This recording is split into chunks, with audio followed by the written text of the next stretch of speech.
What's up, my friends? What is up, my friends? So today we're in a little bit of a different situation here, a little different setting. This is my father's office. I thought with all the books behind us, we could talk about some books. Now, I typically would probably gravitate to making a video about what my favorite memory books are to help you on your memory journey to memory mastery. But I like to do things a little differently. So in today's video, we are going to talk about 5 books that are some of my favorite memory books, but my favorite non-obvious books. Meaning they have something to do with memory and memory training, but might not be the obvious picks for someone out there looking to improve their memory or to learn about memory. All right, so let's dive into it. Memory craft. I have to give a little bit of a caveat here that this one is kind of paired with another called Memory Code. All right, written by the same author, Lynne Kelly. She wrote Memory Code first and then she wrote Memory Craft. Memory Code is more about ancient indigenous tribes that used memory techniques, specifically stories and memory palaces. Memory Craft is more about basically how to harness the techniques while using some of the ancient techniques or ancient practices. Now, what blows my mind is that I always thought that, through my so-called expertise, I always thought that the memory palace technique started with the Greeks and this famous story of Simonides, but that's not true. It turns out that memory palace and telling stories is something that we have done as a species since the dawn of time. You could argue that it is what makes us human. Anyways, these books, you can get really lost in the history of where these techniques come from. Let's step over here to talk about some of my favorite passages. Ooh, all right, so one thing I gotta show you guys. Check this out. Look at that guy. That's me. What a loser. I had a Bart Simpson shirt on and a sweet blonde bowl cut. Those were the days. We're talking about memory craft, right?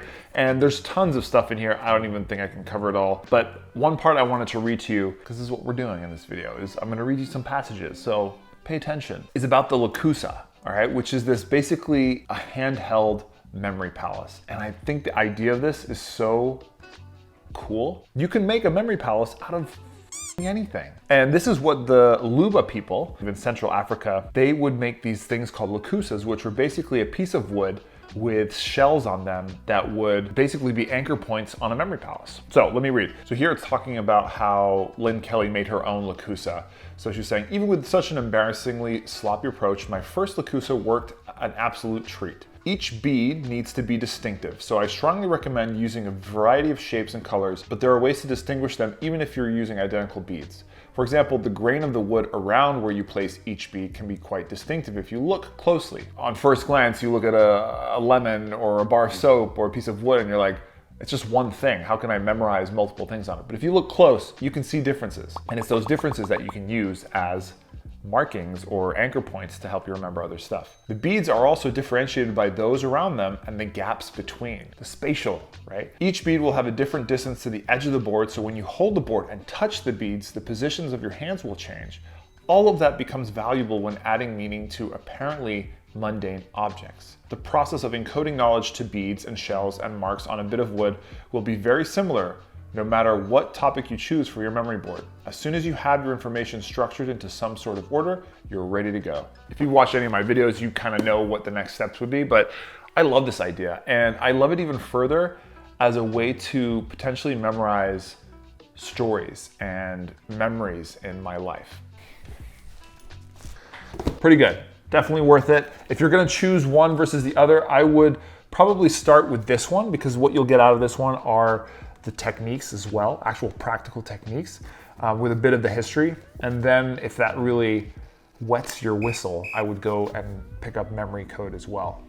Uncommon Sense Teaching by Barbara Oakley, one of my favorite people on the planet. I've done an interview with her many, many years ago, and I'm constantly trying to connect with her because she has such great ideas on the teaching side of things. Not so much memory techniques, but teaching and learning. She has a great course on Coursera that she interviewed me for, all about learning how to learn. Now, for me, the most important chapter, or the most interesting to me, and something that kind of was outside of stuff that I personally teach or talk about in depth, with chapter 6, where it talks about procedural memory. You know, when I teach memory techniques, it's a way to get information into your mind quickly, but that is not procedural. That's oftentimes is declarative, although there's a catch, right? Because when I memorize a deck of cards, for example, that is a declarative process, right? I memorize cards and then I pull it out and declare it out of my memory. Ace of Hearts, King of Spades, Four of Hearts. But there is a procedural element to that too. And by procedural, you can think that probably the best way to think about it is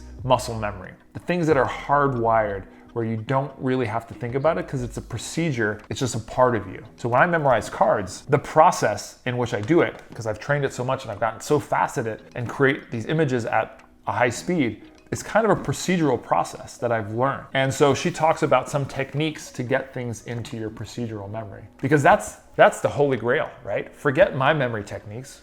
That's cool if you can get information in your mind quickly, but how do you get things into your long-term memory or your procedural memory fast? How do you hack that? It's a fascinating read and a lot of really useful nuggets on teaching and learning, both from the perspective of a student and from a person who teaches. So definitely give this one a look. Let's check out some of my favorite passages over here. So interleaving helps students learn virtually any subject, including sports, math, music, art, and language. Even seemingly simple concepts such as learning to write different letters can benefit from interleaved rather than blocked practice. Interleaving may boost procedural memory because it gives students practice in picking up on patterns, that is, detecting the subtle difference between somewhat similar items or techniques. So for example, think of the difference between that and declarative learning, where you learn a list, right? You may have it all in your memory and it may be very impressive that you know all this stuff, but that's kind of like where it ends, especially when you first learn it declaratively, is you just know it, which can be useful, don't get me wrong. When you know it, right, and it's procedural, it's built into you, right? This kind of muscle memory idea, you almost are removed from that declarative process and can then focus on the bigger picture. Sometimes people ask me, like, what's the point of practicing your memory or studying something and memorizing it and reviewing it over and over? Well, it's precisely this, to be able to notice patterns. And that's why memory is so important, because if you practice memorizing a lot and you memorize a lot of things and you have it up here, yeah, you could look it up on Google. Yeah, you could put it in your phone and that's probably a load off your mind, but you're removing the possibility of being able to just notice patterns. What patterns are you trying to notice? Who knows, right? You can't predict that, you can't say that, but things may arise and you'll be like, oh man, I only knew that because I know so many of my phone numbers, or because I know so many things that I've studied and studied them and kept them in my mind. Yep, good stuff. All right, this one is a curious book. I don't even remember where I found it, but it's called I Remember. And it's not a memory training book or technique book per se. Literally the premise of this book, I think it was written in the 60s or the 70s, let me check. Yeah, in the mid 70s. It literally is just paragraph after paragraph, starting with the two words, I remember. And it's this author's attempt to just write down instances of things that he remembered. For example, I remember the day Marilyn Monroe died. Something as simple as that. Also here, I remember a red car coat. I don't know what that means for him, but clearly that's a memory of his, right?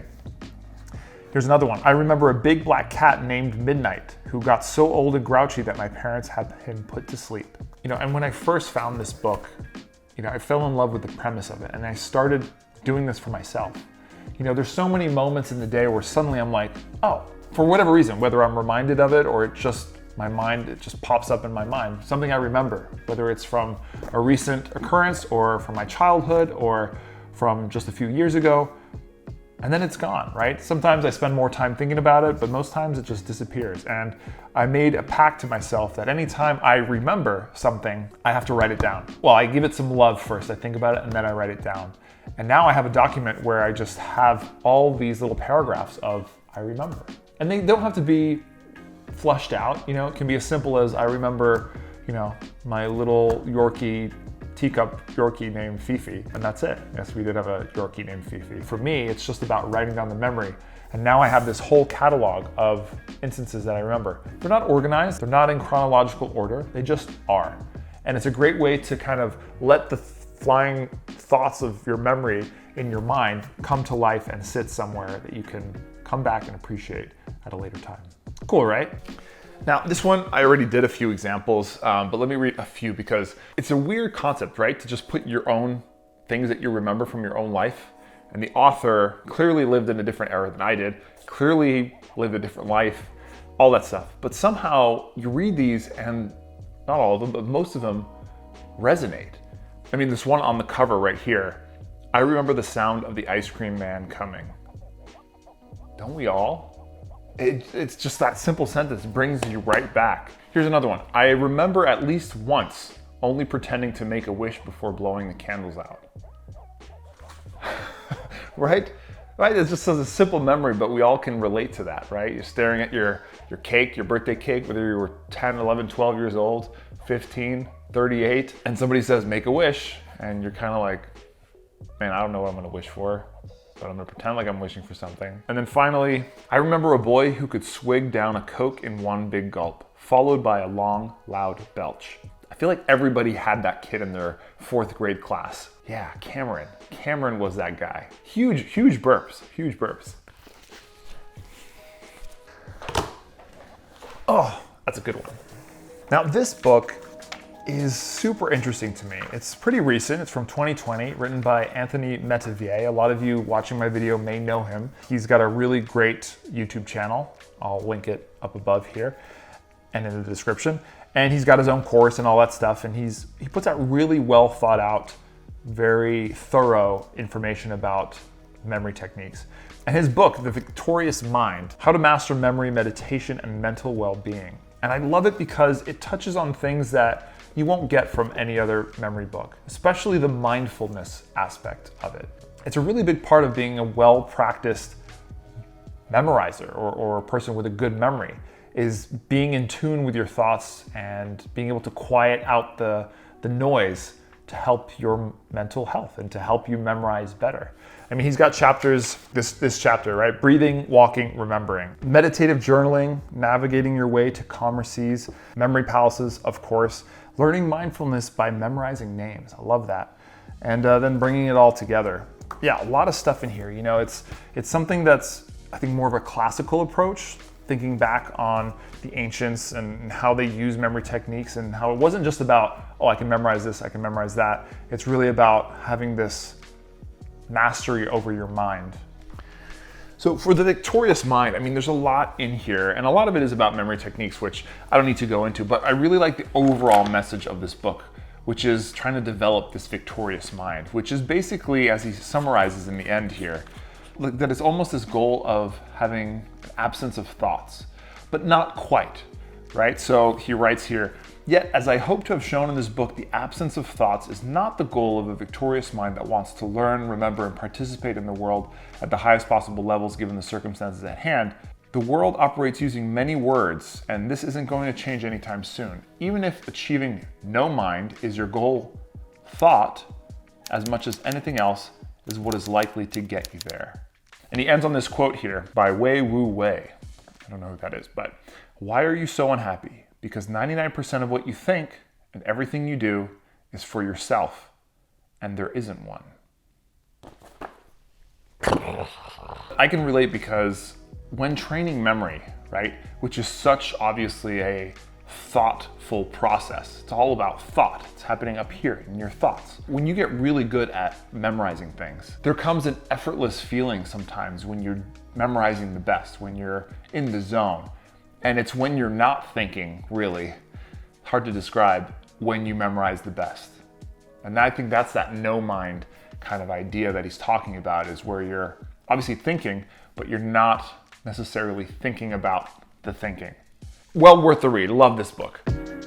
Now, this one, my friends, is honestly the best book I've read in recent years. Possibly one of the best nonfiction books I've ever read, mostly because it's the most useful. And this book is called Storyworthy: Engage, Teach, Persuade, and Change Your Life Through the Power of Storytelling by Matthew Dix. On first glance, you might be like, well, I didn't even hear the word memory in the title. Like, what does this have to do with memory? And in fact, yeah, I don't even know how many times the word memory, if at all, comes up in this book.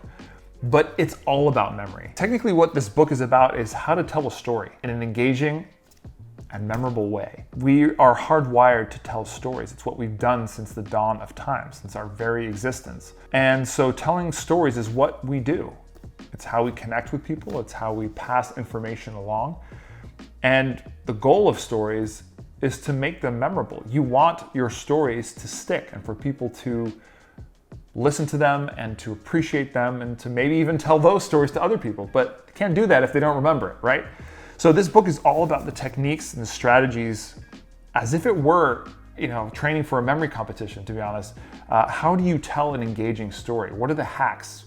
What does a story look like? How do you make it engaging and memorable? Matthew Dix is a 36-time Moth Story Slam champion and 5-time Grand Slam champion. I don't even know what that means other than there are storytelling championships and he's won them. This book gives you real actionable items on how to basically develop a catalog of stories you can tell in a speech, at the bar, around friends, with someone you're dating, and all in a way that makes it more memorable. It's absolutely amazing. I love this idea of what a story is. Like, what is a good story? All right, what is a memorable story? And he starts with this, right? And I've read this in another book, which I'll quote as well. Your story must reflect change over time. A story cannot simply be a series of remarkable events. You must start out as one version of yourself and end as something new. The change can be infinitesimal. It need not reflect an improvement in yourself or your character, but change must happen. Even the worst movies in the world reflect some change in a character over time. And it reminds me of my climbs sometimes when I don't summit.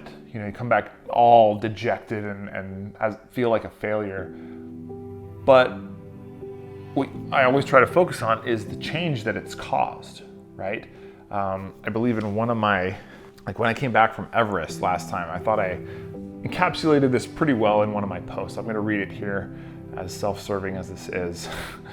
Let me find it. So here we go. This was before I went for the summit. Many of you have asked why I'm doing this, especially now after having failed to reach the summit so many times, now with family, etc. I've had a hard time putting it into words, but I think this is close to it. I read somewhere that, quote unquote, a story is a character that wants something and overcomes conflict to get it, close quote. Simple as that. That is a story, and that is what makes a story memorable. Making change. The person is different from the start and the end. I think that concept, if you ever want to tell a story, is just groundbreaking, because if you miss that element, your story sucks and it will not be remembered. Now, I didn't summit, so the next post was like, sometimes the story we're after isn't the story we necessarily get or expect. Okay, nice turnaround, Nelson. If you want to have a memorable story, think of the change from the beginning of the story you want to tell and the end. If there is none, then it's just a remarkable series of events. It's not a story. All right, that's it. 5 of my favorite non-obvious memory books. And I hope some of those seem pretty enticing to you, and I would encourage you going out and reading them. I'll put the link of all the titles and authors and some of their extra resources in the description below, and please give them some love. Go check them out. That's all for this video. Nothing more, nothing less. Hope you enjoyed it. I'll see you in the next one. Please like, share, and subscribe, and I will see you on the flippity floppity. All right, adios.